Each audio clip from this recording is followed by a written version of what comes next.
Здраво, дечки, кој што реков, денес ќе снимаме уште минимум едно видео, тоест ова, може ќе снимам уште едно, може уште две, може уште 10, не знам, ќе видам. Кој што ветив, во ова видео ќе продолжиме повторно за функциите и ќе зборуваме за pass by value versus pass by reference. Ајде да го исчистам кодот, биде чисто.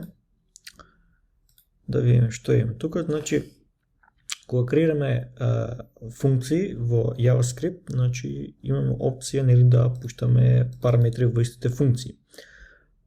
Има разлика доколку пуштиме обично променлива, значи кој е број или е стринг, или пуштиме комплексна променлива како што се објектите. Значи, обичните променливи ги пуштаме by value, што се вика тоа. Практично, што тоа значи? Тоа значи дека кога пуштиме како параметар таа променлива, да речеме како што имаме вовдека во овој пример name, имаме string 1, го пуштаме како параметар, доколку тој параметар, значи што го проследуваме, се проследува како копија, значи имаме копија, и доколку промениме овој параметар и потоа пробаме да испечатиме ова првична променлива, што ни е name, ќе видиме дека таа променлива не ни е промената, туку ни е променат само овој параметар што сме го пуштиле овдека. Доколку тоа не е случај со комплексните променливи, односно со објектите. Тоа го имаме во ова овдека функција, значи имаме ова функција ствари е подолу, имаме еден објект што се вика person и внатре имаме едно property што се вика name и има вредност Никола.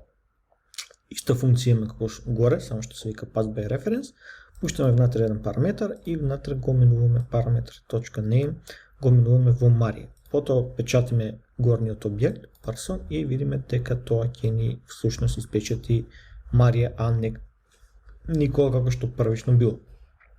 Тоа бидејќи овдека овој параметар, значи вредноста што ја примаме е мемориска локација, значи мемориската локација до овој објект. И потоа кога пристапиме на овој начин, пристапуваме до таа мемориска локација што ни уствари овој објект и велиме на таа мемориска локација направи оваа промена. Значи директно ја менуваме вредноста во хипот, значи тие комплексни варијабли ни стојат во хипот, доколку не знаете што е хип, што е стак меморија, има во претходниот серијал, имам доста, се извинувам, имам доста видеа за тоа, така да може да погледате каде што детално објаснето и истото се однесува и овдека. Ајде да ги пробаме примерите. Значи ќе ги ископирам. Првиот пример. Копирам овдека. Значи овдека имаме pass by value, значи кој што реков имаме една променлива string со име name, реков да го избегнувате ова name, но ајде нека стои сега. И докато стартуваме ова, ќе видиме дека не ја повикуваме функцијата, бидејќи не ја ископирав последната линија.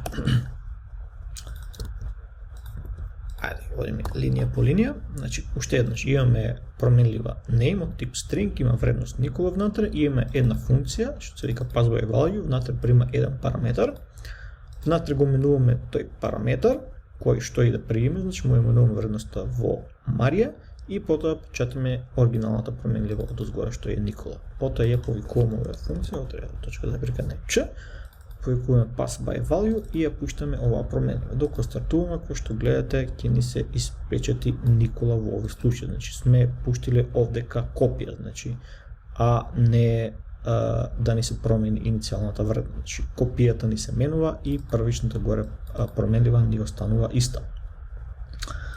Да го копираме сега другиот пример. Pass by reference.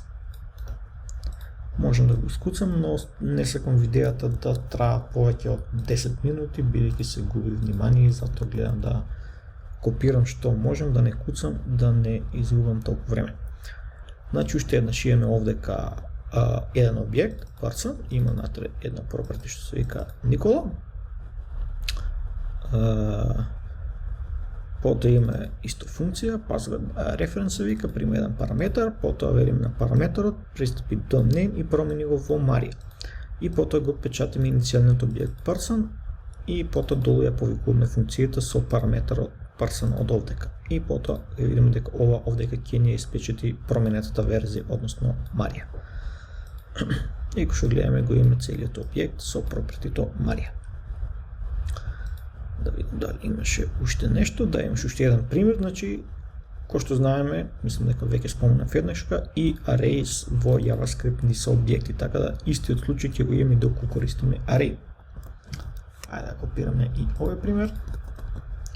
Значи, имаме променлива const sumArray, има тоа ни е низа од 5 броеви, од 1 до 5. Ајде да го празно место да направиме, и имаме функција што се вика sumFunction, и има повторно приме еден параметар и потоа долиме велиме во на тој параметар, што не знаеме дека ни е array, меѓутоа ние знаеме дека ни е array, може да му речеме .push и да му додадеме 6. Потоа печатаме иницијалниот array од скоро што ни е 1, 2, 3, 4, 5 и ќе видиме дека тој ќе ни испечати 6 елементи, значи од 1 до 6 заедно со ова, значи од тоа заклучуваме дека и со ова, значи ние имаме pass by reference и ни е променет иницијалниот објект. Го испечатиме ова и гледаме 1, 2, 3, 4, 5, 6. Така да, дечки, можем да ви отворам YouTube, каде ми отворам каналот, playlist, каде ми беа C# напред, мислам дека тука беа кај што зборувавме за stack и за heap. Да ги најдем по видеята, interface, abstract, dynamic, var и ево, ова 6-ката и овие неколку видеа може да ги погледате. 4, 5 и 6, значи овдека зборуваме за stack и за heap, за да ви се разјасни што е pass by value, што е pass by reference. Значи, меѓутоа овдека зборуваме за .NET, за C#, меѓутоа концептот е сосема ист. Така да, дечки, поздрав до наредното видео.